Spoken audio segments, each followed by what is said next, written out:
I want to welcome all of you to Galin Education's webinar. Are you ready to apply to vet school? This webinar will be recorded and it will be available on Galin's website. If you have any questions during the presentation, please type them into the chat. We will address your questions at various points throughout the presentation and again at the end. Let me introduce to you Rachel Hall. Rachel has worked in higher education for over 10 years, both in pre-health advising and as a learning specialist, working with first-year students pursuing advanced degrees in healthcare. These experiences have given her a comprehensive understanding of the admissions process and what admissions committees are looking for in candidates, all of which Rachel applies when supporting applicants and students through vet school applications. I'll now turn things over to Rachel. Thanks so much, Meryl. Hi, everybody. Thanks for joining us tonight. As Meryl mentioned, we are here tonight to talk about applying to vet school. And this particular presentation, are you ready to apply to vet school for the 2025-2026 cycle? My goals are to help you understand and reflect on the things that vet schools are looking for in hopes of helping you decide if you're ready to apply for this cycle or if it may be best for you to hold off until a future cycle to apply. As Meryl mentioned, please feel free to type in any questions that come up. As you think of them, I'll be stopping periodically throughout the presentation to address those questions and also planning to leave time at the end. And please don't be shy. I guarantee that if you have a question, someone else is probably wondering something similar, so please ask away. What are we going to cover tonight? Number one, I'm going to go through some quick facts. These are just the most common questions I'm asked as a pre-vet advisor about the admissions process and some key notes that I just want you to know going into this cycle.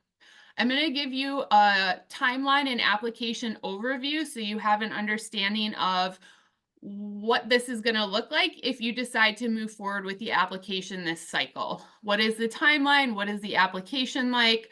And what is, what is the time commitment for this? What do I need to be prioritizing? All those types of things. We're then going to transition to talking about should you apply this cycle. And I have a checklist style slide that we're going to go through together so you can kind of think about and reflect on these things to decide if you are ready to apply this cycle. I'll then go through some resources for you and then address any questions that you have. All right, so quick facts. As I mentioned, these are some of the most common questions that I get asked as a pre-vet advisor. One thing I think it's important for everybody to know is that the vet school application process is a year-long application process. It's a big commitment. You are applying a year ahead of when you would actually matriculate or go to vet school. So when you're thinking about applying, you want to apply when you feel you are the most competitive applicant that you can be. One of the most common things that I hear from applicants that I work with is, I don't really feel like my chances are that good, but I just want to see what happens this cycle, which, the decision is ultimately up to you, but some things that I'd encourage you to think about. Applying to vet school is a lot of time, money, and energy.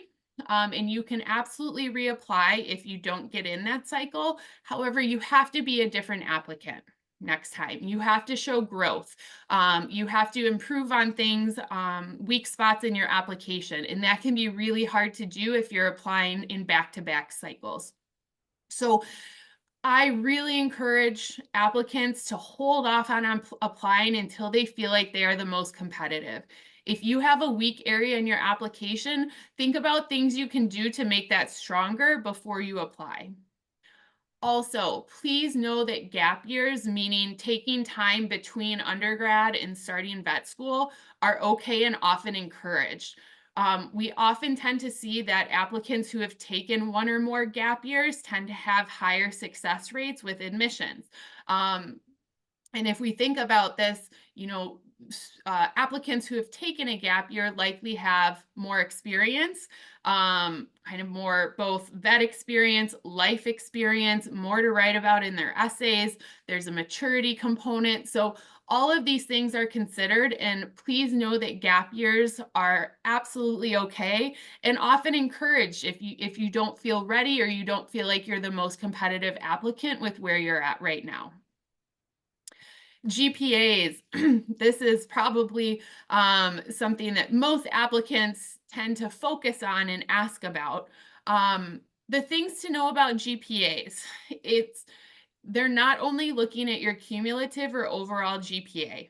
I think a lot of applicants tend to focus on that. And for many schools, that is one of the GPAs that they're going to look at. However, they're also going to look at your science GPA, a prerequisite GPA, your last 30 credit hour GPA, or your last 45 credit hour GPA. These are the GPAs we tend to see most often that schools are looking at, and it can be any combination of these. So you may have a very strong cumulative GPA, but we also want to see where's your science GPA at. For a lot of applicants, the science GPA or prerequisite GPA tend to be slightly lower. So we want to get a holistic picture of where you're at GPA wise. GPA is not everything. It is an important component of your application, but there are many, many other factors that go into an admissions decision. And while a strong GPA can definitely help your application, a strong GPA alone is not going to get you into veterinary school. To give you just an idea, though, of kind of what we're looking at GPA-wise for most of the GPAs, average accepted cumulative ranges anywhere from 3.3 to 3.8. However, I would say the large majority of vet schools, their average accepted GPA falls somewhere between 3.5 to 3.7, with a couple outliers on both ends there. So, in thinking about what should I be shooting for GPA wise, I tend to tell my applicants if you can shoot for like 3.4, 3.5 or higher, and you've got all the other components that I'm going to talk about in a minute, then I would encourage you to apply. However, as I said, GPA is just one small part of a much bigger puzzle that we're talking about here. Experience. What are they looking for experience-wise? So number one, you need to have vet hours, meaning hours that you've worked or shadowed under the direct supervision of a vet. I tend to recommend a minimum of 1,000 hours in 2 to 3 different settings. Most vet schools will have a minimum number of vet hours that they either recommend or require. That number tends to be very low. You're going to need enough experience to be able to talk about why you want to be a veterinarian and have the experience to back up what you're saying. In all my years of doing this, I feel like around 1,000 hours in 2 to 3 settings to show them you have a good understanding of the field, what it's like to be a veterinarian, the pros, the cons, and then talk about why this career path for you. It tends to be kind of a good amount of experience to do that. So once again, this is not a line drawn in the sand that you have to have this amount. This is just a recommendation to help you get the experience that you need to be able to really write strong essays, have a good interview, convey to the admissions department that you know what you're getting into, essentially. Outside of vet hours, other things they're going to be looking at: leadership experience, animal experience, volunteer experience, or community service, like showing a commitment to serving others. Research looks great, paid work, community or school involvement, whether that's through extracurriculars, clubs, organizations, experience working with people different from you. Most vet schools at this point are if they haven't already are moving to a very holistic review process, and they want well-rounded applicants. So you might have all the vet hours in the world, but if you don't have some of these other things, that could present a red flag to them. So you want to make sure you're presenting a well-rounded application. And then finally, exams. The GRE, which only 2 schools currently require, so I'm not going to spend a lot of time on that today. Oklahoma State and Tuskegee are the 2 that still require the GRE. And then the Casper exam, which is a situational judgment exam that a handful of vet schools will require. The Casper is something that can be done at various times in the cycle. It's something you need to look into the individual schools that you're applying to. All right, so let's talk about the application timeline. This slide is meant to give you an overview of the timeline so you get a sense of what you're getting into this cycle if you decide to apply. So January, February, as most of you know, VEMCAST opened on January 22nd. This is an excellent time to be confirming your list of schools that you're hoping to apply to, making sure you've looked at prerequisites and kind of narrowing down, these are the schools that I want to apply to ensure you're going to be able to meet all of their requirements by the time you submit your application. Now is also an excellent time to start and work on your personal statement. I'm going to hit on this a lot more in the next few slides, but the personal statement can be accessed through the VEMCAS application, which is the centralized application system. And I highly recommend that you start your personal statement now. For most applicants, it takes anywhere between 4 to 6 drafts before they have a final piece that they feel confident in submitting. And many applicants will create a draft and then decide they want to go a completely different way and kind of start over. So it takes time and it is a process, and now is a great time to start it if you are going to apply this cycle.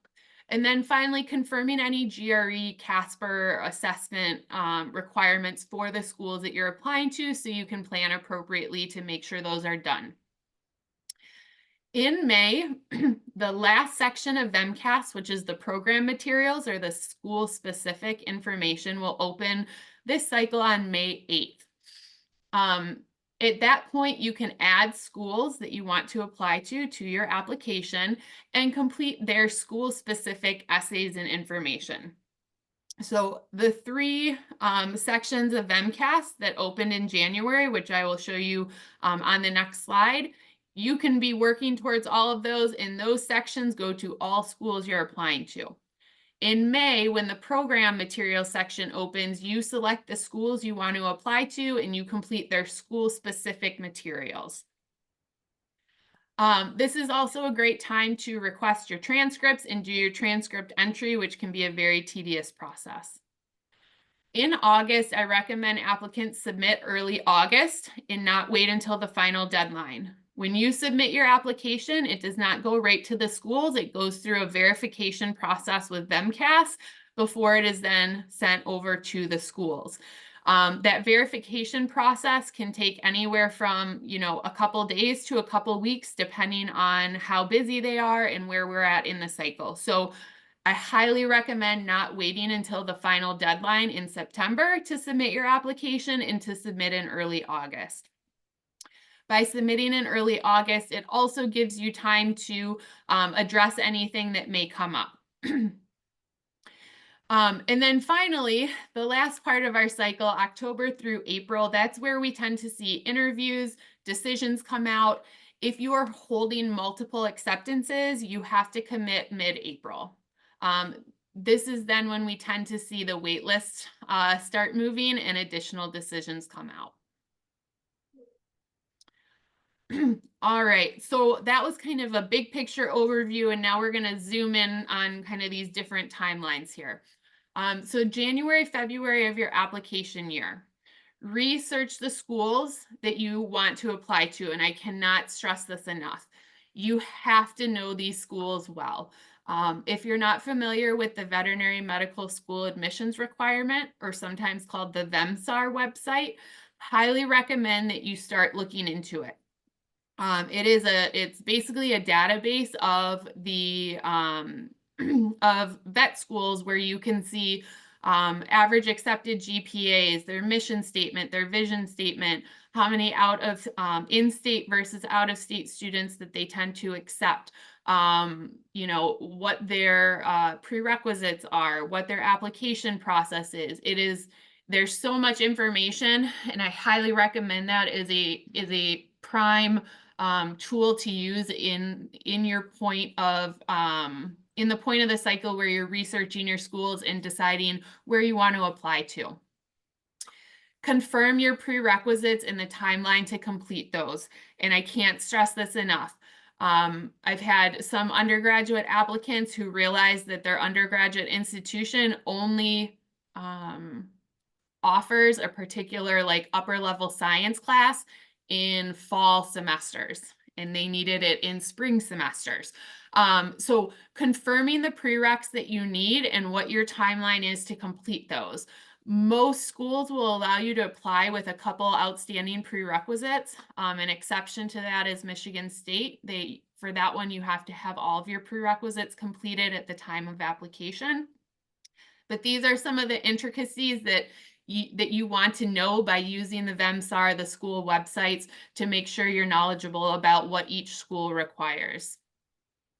On average, according to VEMCAS, applicants apply to 5 to 6 schools. I would say with the applicants I work with, tends to be slightly higher than that. I would say maybe 6 to 8 schools, but it's really dependent on your comfort level, right? The time, the money, what your credentials are, what schools you're considering. There's a lot of factors that go into that. And then now is a great time to be working through those open sections of the application. The more you have done prior to May, the less stressful the end part of your application journey is going to be. Excuse me, Rachel. Yes. We have a question that pertains to some of the material that you just covered. Right. The question is, we have looked at 12 vet schools and the prereqs seem to be all over the map. How does a student address meeting all the different prereq requirements if your college does not offer them all? Yeah, and that's a great question. And I'll say, for the most part, most vet schools are going to have a core list of prerequisites. However, almost all of them are going to have like one additional course needed. Like some require cell biology, while some want genetics. So yes, there's definitely going to be some differences. You know, in thinking about how you address all that, I think number one, it's looking at the schools that you want to apply to and making a spreadsheet is what I tend to recommend for this, where you list your schools, you list the prerequisites, you know, what you've completed and what still needs to be completed. And then I'm looking at the last part of this question. If your college does not offer all of them. So if your particular college that you're at does not offer the prereqs that you need, you know, some applicants choose to take a handful of classes at a community college. Others will look at other universities that are around them. I know that for some prerequisites, you can take them through online courses. So there's different universities across the US that offer online options. So unfortunately, there's not a very streamlined answer to this question, but I think it's a matter of kind of organizing your list and seeing, all right, here's what I've taken for these schools that I want to apply to. These are the additional classes that I need to take, and just kind of narrowing it down from there. These 3 I can take at the institution I'm at, which leaves me 3 that I need to take elsewhere. And then it's just a matter of, you know, financially as well as just, you know, convenience wise, where you want to take them. Okay. Do you have time for one quick question? Mm-hmm. Does the need-based fee waiver cover the application fee for one school or all the schools? I believe it covers it for the first school that you apply for. Thank you. Okay. All right. So now I'm going to kind of zone in on like the application itself. So this is going to be the components that you'd be completing January through May of your application year. This is what your VEMCAS application is going to look like. There's 4 quadrants: personal information, academic history, supporting information, and then the program materials section, which, as I mentioned, won't open until early May. The personal information, this is exactly what it sounds like. It's your biographical information, contact info. The other component that's in here is the explanation statement. Your explanation statement, it's an optional essay that applicants can choose to use if they feel like there is something that they want the admissions committee to know that is not explained elsewhere in the application. So this could be, you know, maybe you had some health related issues and there was a semester that went really poorly for you, or, you know, you had a family emergency, or you were working full time while also, you know, taking care of a family member, or it can be, you know, anything you feel like that you want the admissions committee to know that is not represented anywhere else in your application. The big thing to show here, though, is growth. What you learn from your situation and how you're going to use that moving forward. They want a brief synopsis of the situation, but they don't want you to dwell on it. What they want to know is, what did you get from this experience? What did you learn from it? How did you grow? And how are you using that moving forward? Your academic history component, this is where you're going to be manually entering everything from your transcript into the application. It's a bit tedious and it can take some time. Hold off on doing this, I would say, until you have your spring grades. And then order yourself an official copy of your transcript so that you ensure everything you are entering matches exactly what's on your transcript. Supporting information. This is where you find the personal statement, which is essentially, why do you want to go into veterinary medicine?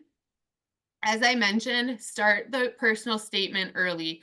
In all of the applicants that I've worked with, I've never met an applicant who says like, no, I don't wish I started it early. Everybody says I should have started this early. No matter how many times you say it, almost everyone I've worked with was like, yeah, I should have started this personal statement a little earlier. It's time consuming. It's a different style of writing than what most college students, or really even anyone is used to. It has to be very concise and direct, and you have to convey a lot of information in a short amount of space or character limit. So it's definitely something to get started on now. Letters of recommendation, you know, now is a good time to start thinking about who you might want to ask for letters of recommendation and having some initial conversations with them. You will actually type their contact information into the application itself, and once you hit save, the system will send them the request. In this section is also your experiences, where you'll add in all your vet hours, your animal hours, your community service, you know, all of your extracurriculars, and you'll have a brief 600 character limit box to describe what you did in that experience, what you learned from it, and anything that was meaningful. And then there's also a part where you can put in like achievements, certifications, things like that. All right, May through September. So at this point, the program materials section has opened. If you can see on the top right-hand side of the screen, you'll select the schools you want to apply to, and they will show up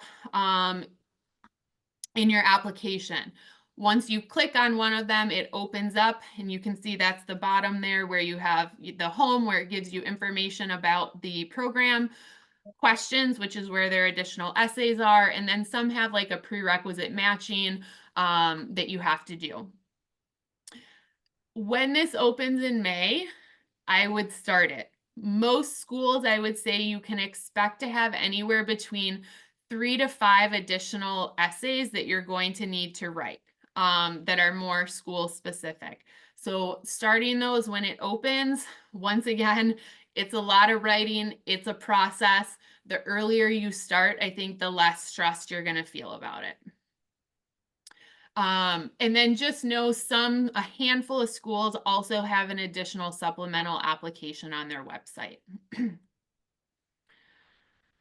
All right, so at this point now you've submitted your application. Hopefully all went well, there were no issues. I can tell you the last 2 cycles, BEMCAS has had a major glitch on the last day to submit your applications, and they are not flexible with accepting late applications. In the last 2 cycles, it has glitched, so do not wait until that last day. October through April, this is where interviews happen. Not all schools offer interviews. If they do offer interviews, it could be an in-person or a virtual. I would say a lot of schools for out-of-state applicants still offer a choice.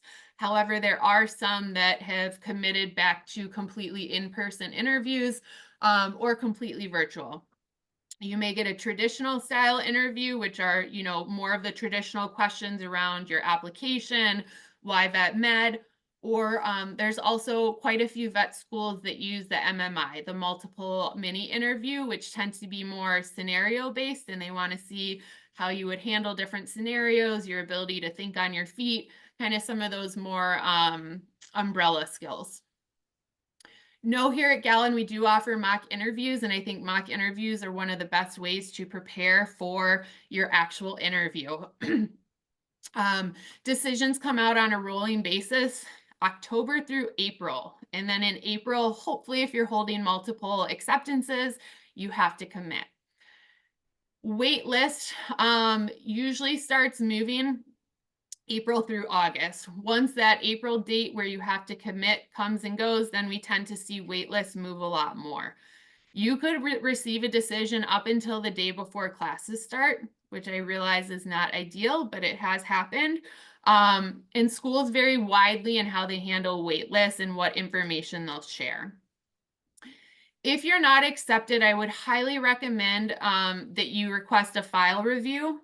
Some schools do it, others don't, but it can be really good feedback for you so that you have more direction if you're going to apply for a later cycle of what you need to work on between now and then. This can also be a good time to engage an advisor. I've worked with a lot of applicants who have come to me after applying, 1, 2, or 3 times, and I'm able to kind of help them redirect certain parts of their application and, to help them get different results the next time they apply. So if you're not accepted or you're feeling frustrated because you've been through a couple cycles, it can be a good thing to either do a file review with the school or also to engage an advisor to kind of help you through this process. All right, I'm going to pause. Were there any more questions before I move on? I have a question. No? Okay. What did you say, Meryl? I had a question. If you're a reapplicant, does the school know that you're a reapplicant? That's a good question. Most of the time, yes. And I would say also for many applicants, they're going to want to see growth in a lot of the school specific essays will ask about, a time something didn't go the way you wanted and how you handled it, or a challenge that you faced in the past and how you've handled it. And a lot of applicants choose to write about, applying in the past and reapplying. And I think, being a reapplicant, it's not a bad thing, right? What you want to focus on is how your application has changed, how you've grown, how you've gained more experience, how you've improved your grades, whatever it is. And so I think sometimes it can actually be a good thing to show that growth, and to also what I find too is that some applicants have a specific story that they want to share in their personal statement. And if they're a reapplicant, they still want to stick with the same Mm. content, but we have to kind of revamp how they're presenting it. But I would say most of the time schools will know if you're a reapplicant in some way, shape, or form. Yes. Okay, thanks. Okay, so am I ready to apply this cycle? So I'm going to break this into first-time applicants and then reapplicants. So if you are a first-time applicant, you want to make sure that your prerequisites are either completed or near completed, that your GPAs are competitive, and as I said, 3.4, 3.5 or higher, or that you have an upward trend. And what I mean by that is maybe your first year of college did not go well, and it kind of dragged your GPA down. But since freshman year, your grades have been going up, and you've maintained this upward trend. That's something else that they're going to look at. Experience. You need vet hours. As I mentioned, I would recommend a minimum of 1,000 hours in at least two or three settings. As I said, do you have to have exactly 1,000? No, but you have to have enough that you're able to convey to these admissions committees that you understand that you understand the role, the challenges, the wins of being in this, and that you're in it and you know what you're getting into. Animal hours, community service or volunteer work, extracurriculars, leadership. We want to have, combination of these things. This next bullet point is probably one of the most important ones. No one can articulate your why with experience to support that why. So why do you want to go into this field and what experience do you have to support that reasoning? Things like I love animals, or I've worked with animals my whole life and I can't imagine doing anything different. Those are not going to be things that are going to be looked favorably upon by the admissions committees. And I think many admissions will tell you don't write those things. It's assumed at this point, if you're applying to vet school, that you love animals and you've probably worked with them for a while. You need to really get into the why. What about the science and research behind how you care for animals? Working with the people associated with those animals. Why animals over people? Why do you want to work with animals versus being a medical doctor for people? You really need to dig deep and think about and articulate that why. Why do you want to go into this field? And this is where those experiences are so vital, because you have to back this why up with experiences, right? Because you could say, well, I want to be a veterinarian, but if you haven't, worked in, a veterinary office or a clinic, or you have very minimal experience, or you want to work with large animals, but all of your experience is only with small animals, there's going to be some questions like, okay, well, why do you want to do this? Like, how do you know you want to do this? So know and articulate your why. They're going to be looking for things like compassion, strong communication skills, reliability, professionalism. These are all really important in the vet med field, and they're going to be looking for you to show them times that you've used these skills. So if you see some things on this list that you're not really sure you have experiences or would be able to talk about a time where you had to use strong communication skills, or that you had to problem solve. You may want to gain some more experience prior to applying. Making sure you're emotionally ready, mentally ready, physically, financially. It's a big commitment all around. I've worked with first year students who are starting vet school, med school, PA school, dental school.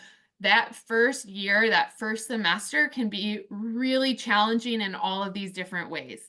So you want to also make sure you're ready. If you've barely been passing your undergrad chem classes, right? That could be pause. You may want to pause and think about, how can I build these skills a little bit more before I take this leap and apply. All right. As a reapplicant, right, all the same goes for reapplicants as first-time applicants. Plus, you need to think about what you've done since your last application. You have to be a different applicant this time, whether that's you've gained more experience. For a lot of applicants that I work with who have applied already in past cycles, we really work on the essays and highlighting how they've grown, what they've done since the last application. How have you changed and strengthened your application? How have you grown as both a person and an applicant? And as I mentioned, getting feedback on your past essays can be really important. I think sometimes uh, essays can be something where applicants get to the point where they're just like, I just want these done. I've been working on these for so long and I just want them done. And they write them and submit them. But from an admissions standpoint, a lot of the admissions reps that I've talked to over the years, the essays can really be a deal breaker for a lot of schools because you do have to write in a very direct manner. You have to get certain points across, and sometimes you have the best intentions, but your focus is on something that it shouldn't be within the essay. So I think getting feedback on your essays if you're a reapplicant, especially if you're feeling like I have a decent GPA, I have all this experience, like I don't know why I didn't get in. I would highly recommend getting feedback on past essays because that can often be a sticking point. So just some things to consider and think about as you decide if you feel like you're ready to apply. But as I said in the very beginning of this presentation, aim to apply when you feel like you are the most competitive applicant you can be. This application cycle is a lot. It's a lot to handle. It's a big commitment. And so, ideally you want to aim to do it one time if possible, right? So applying when you feel like you are the most ready. Just some resources to have in your back pocket as you're going through this process. If you're currently in an undergraduate program, many colleges have pre-health advisors. Use them. Use your pre-health department. Galin Education's graduate pre-health advisors. As I mentioned earlier, I'm Rachel Hall. I'm the vet advisor. We also have a whole team of pre-health advisors here at Galin Education. So, if you're interested, we can help with both pre-application things, so narrowing your school list, helping you write out experiences and personal statements, all components of the application. We do mock interviews. We're really here to help you present the best version of your application, to help you through this process and to help you present the strongest application that you can. AAVMC Loop Abroad is a great program if you're looking to gain vet experience or upper level science classes. They have both experiences abroad as well as here in the United States, so you can check them out. VEMSAR, as I mentioned, the directory, they have a general information table, prerequisite chart, a cost comparison tool, all really great things to look at. And then finally, school websites and admissions offices. If there's schools that you're interested in, start attending their info sessions or any like webinars, school-specific events.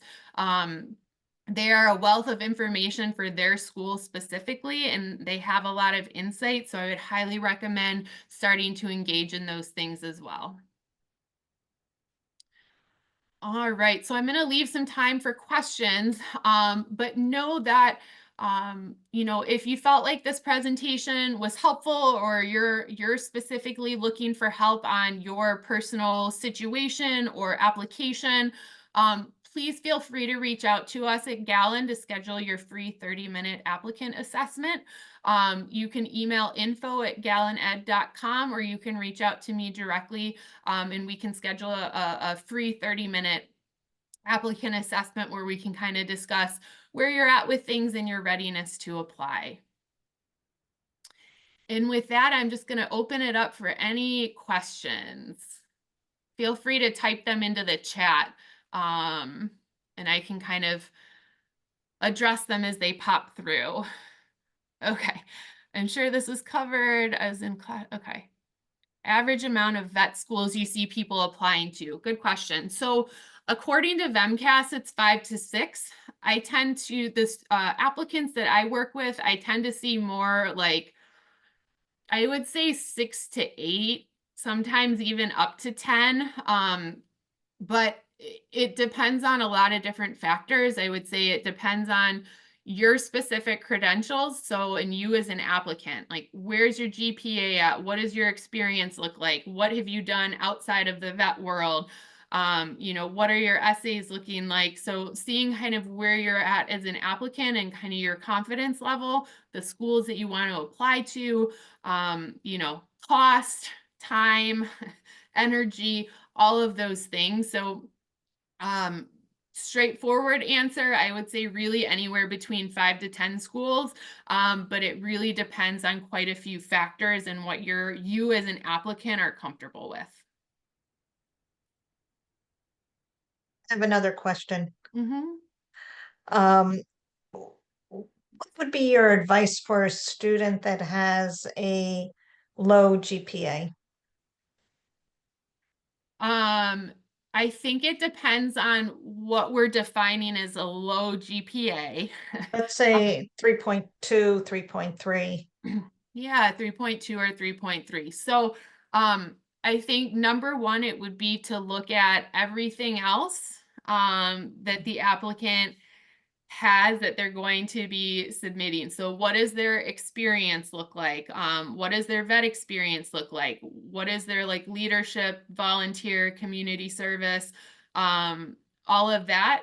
And then it's going to be, you can go one of two ways. I think if everything else is really strong and the applicant can write outstanding essays, I think I would say go for it. Apply and be strategic about the schools that you're applying to, right? We're going to want to shoot for schools where their average accepted GPA range might be slightly lower. Alternatively, if we look at everything else outside of GPA and, the applicant maybe is lacking in a couple of other areas, I would probably recommend that the applicant take a gap year or 2 gap years to kind of either potentially taking additional upper level science classes to show, an upward trend in science, potentially like a post-bac or master's program, but it would really depend on kind of what I'm seeing on the transcript. And building any additional experiences to help them be strong in other areas. Thank you. Mm-hmm.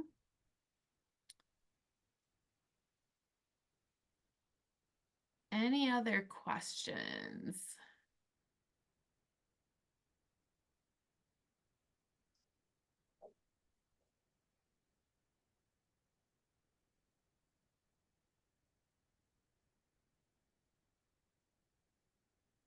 No more?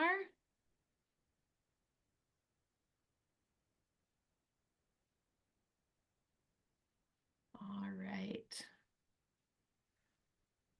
All right. Well, I'll stick around for a few minutes if, someone thinks of a question that they want to type in. But otherwise, thank you so much for joining us tonight. I hope that you got something from this webinar and that it helped you think about and reflect on if you're ready to apply for this cycle. And have a great night.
Uh,